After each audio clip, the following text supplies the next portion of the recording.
Hello everyone, দুবাইয়ের মধ্যে আরেকটি স্টেট শারজা। আমি এখন শারজা থেকে বলতেছি। এই দেখেন, আমার এক বন্ধুর ফ্যাক্টরিতে আসছি। ফ্যাক্টরিটার ভিতরে দেখেন সে কীভাবে মুরগি এবং হাঁসের খামার করে রেখেছে। আপনাদেরকে পুরো ভিডিওটা দেখাবো, আপনারা ভিডিওটা দেখতে থাকেন। এই হচ্ছে ফ্যাক্টরির পিছের সাইড, আর এই হলো সাইড, আর এটা হলো পুরাটা ফ্যাক্টরি। এই মাথার থেকে ওই মাথা পর্যন্ত এটা হলো সোফার ফ্যাক্টরি। আর এই দেখেন কি সুন্দরভাবে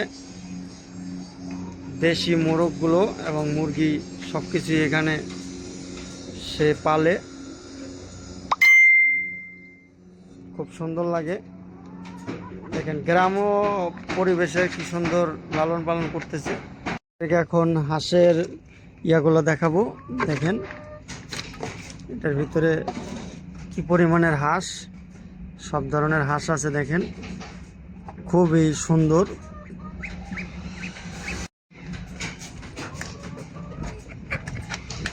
আর উপরের দিকে দেখেন মুরগি, এগুলো হচ্ছে সব মুরগি।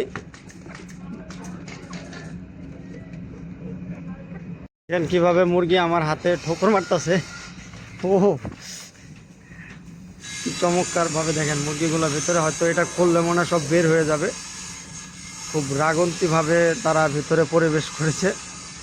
ওই সাইডটা দিয়ে খুলতে পারিনি, দেখেন এই সাইডটা দিয়ে। এই যে মুরগিগুলো কি সুন্দর দেখেন। প্রবাসের লাইফও কি সুন্দরভাবে পরিদর্শন করে রেখেছে আমার বন্ধুটা। মানে সে গ্রামের ঐতিহ্যগুলো ভোলে নাই, তার জন্য তাকে স্যালুট জানাই। কি সুন্দরভাবেই না পরিদর্শন করে রেখেছে এবং খুব সাজিয়ে গুছিয়ে রেখেছে চারিদিকটা। আর এখানে বড় ধরনের হাঁস, এটাকে আমরা পাতি হাঁস বলি। যে দেখেন কি সুন্দরভাবে পাতি হাঁস, ওই যে ভিতরে আরও আছে। দেখেন খুবই ভালো লাগার মতো দৃশ্যগুলো। আমি তো আজকে অনেক দিন পরে আসছি, তো হঠাৎ করে এগুলো দেখে আমি আশ্চর্য হয়ে গেছি যে আসলে বন্ধুটা কি থেকে কি করে ফেলেছে। মানে খুবই ভালো লাগলো ওর এই পদক্ষেপগুলো এবং এই মানে থিঙ্কিংগুলো খুবই ভালো লাগলো, যে গ্রাম্য পরিবেশগুলো এখনও ধরে রেখেছে। দেখেন কি কতটা শৌখিন হলে একটা মানুষ এগুলো করে। আমি তো খুবই শখ হয়ে গিয়েছি বন্ধুটার কার্যকর্ম দেখে, মানে খুবই ভালো লেগেছে। এরকমভাবে হাঁস মুরগিগুলো পালা মানে একটা অসাধারণ একটা মোমেন্ট লাগে, মানে একটা শখ থাকা লাগে।